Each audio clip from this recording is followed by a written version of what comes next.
जब इंसान ने आसमान को छूना शुरू किया तब सिर्फ तारों से बातें होती थीं। आज आसमान हमारी बनाई हुई चीजों से भरा पड़ा है, सैकड़ों, हजारों और अब 10,000 सैटेलाइट। आज हमारे चारों ओर ट्रैक किए गए करीब 40,000 ऑब्जेक्ट्स हैं, जिनमें कई सक्रिय सैटेलाइट हैं और कई खतरनाक डेब्री भी। Internet, connectivity, camera imaging, navigation, कंपनियां और देश हर रोज नई कॉन्स्टलेशंस भेज रहे हैं।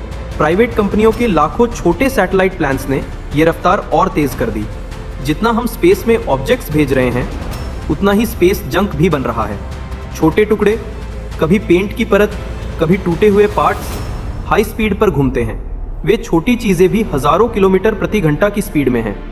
एक टक्कर से पूरा सैटेलाइट नष्ट हो सकता है और फिर टूटने वाले टुकड़े और पैदा होते हैं। एक चेन रिएक्शन, इसे केस्लर सिंड्रोम कहते हैं, जहां एक कॉलिजन और कॉलिजन्स का कैस्केड बन सकता है। सोचो, अगर नेविगेशन या वेदर सैटेलाइट नष्ट हो जाए, हमारे फ्लाइट सिस्टम्स, किसान वेदर अलर्ट्स, बैंकों के टाइम सिंक सब प्रभावित हो सकते हैं। और सिर्फ सेवा ही नहीं, स्पेस डेब्री वापस आकर एटमॉस्फेयर में बिखरते हैं।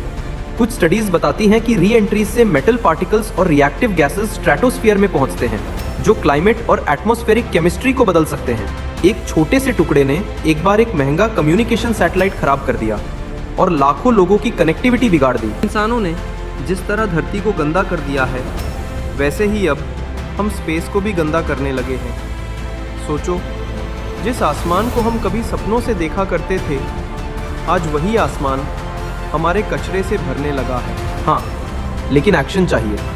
पहला, बेटर ट्रैकिंग। अभी लाखों छोटे फ्रैगमेंट्स का अनुमान है, कई ट्रैक नहीं होते।